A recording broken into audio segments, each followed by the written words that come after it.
சென்னை திருவான்மியூரிலிருந்து தாம்பரம் நோக்கி சென்ற மாநகர பேருந்தில் பயணிகளிடம் செல்போனை திருடி வந்த 2 இளைஞர்களை பொதுமக்கள் பிடித்து போலீசில் ஒப்படைத்தனர். இதேபோல சாலையில் நடந்து சென்ற பெண்களிடம் செல்போன்களை பறித்த மணிப்பூரைச் சேர்ந்த ஸ்டீபனை போலீசார் கைது செய்தனர். இவர்கள் ஆலந்தூர் நீதிமன்றத்தில் ஆஜர்படுத்தி சிறையில் அடைக்கப்பட்டனர்.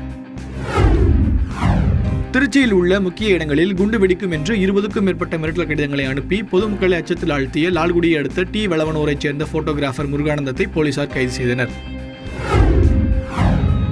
ஆசிரியர் பொது மாறுதலுக்கான கலந்தாய்வு விதிகளை மாற்ற வேண்டும் என தமிழக ஆரம்ப பள்ளி ஆசிரியர் சங்கம் கோரிக்கை விடுத்துள்ளது. சென்னையை அடுத்த பூந்தமல்லியில் நடைபெற்ற அந்த சங்கத்தின் மாநில நிர்வாக குழு கூட்டத்தில் இதனை வலியுறுத்தி தீர்மானம் நிறைவேற்றப்பட்டது.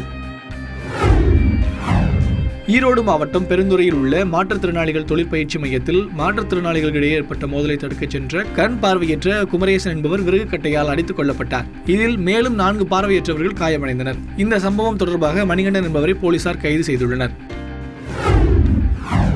புதுச்சேரி மாநிலம் காரைக்காலில் இருந்து நாகப்பட்டினத்துக்கு கடத்தி வரப்பட்ட 6 லட்சம் ரூபாய் மதிப்புள்ள 2100 லிட்டர் எரிசாராயமும் கடத்தலுக்கு பயன்பட்ட 10 லட்சம் ரூபாய் மதிப்பிலான கார் உள்ளிட்ட 6 வாகனங்களை போலீசார் பறிமுதல் செய்தனர். இது தொடர்பாக பிரபல சாராய வியாபாரியின் மனைவி மற்றும் மைத்துனர் கைது செய்யப்பட்டுள்ளனர்.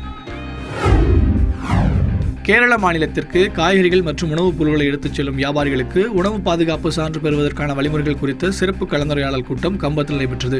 இதில் பங்கேற்ற மாவட்ட வேளாண் துறை அதிகாரிகள் கேரளாவுக்கு உணவுப் பொருட்களை எடுத்துச் செல்லும் வியாபாரிகள் வாகனங்களில் பதிவுச் சான்றிதழ் நகல் எடுத்துச் செல்ல வேண்டியது அவசியம் என எடுத்துரைத்தனர். அரியலூரில் கடந்த 10 நாட்களாக நடைபெற்று வந்த புத்தக திருவிழா நேற்றுடன் நிறைவடைந்தது. இதில் 2,70,70,000 வாசகர்கள் பங்கேற்றதாகவும் 1,80,00,000 மதிப்பிலான புத்தகங்கள் விற்பனையானதாகவும் நிகழ்ச்சி ஏற்பாட்டாளர்கள் தெரிவித்தனர். 27வது மாநில அளவிலான கபடி போட்டிகள் பெரம்பலூரில் நடைபெற்றது. இதில் 31 மாவட்டங்களைச் சேர்ந்த 16 முதல் 19 வயதுக்குட்பட்ட சிறுவர்கள் கலந்து கொண்டனர். நேற்று நடைபெற்ற இறுதிப் போட்டியில் பெரம்பலூர், விழுப்புரம் மாவட்ட அணிகள் மோதின.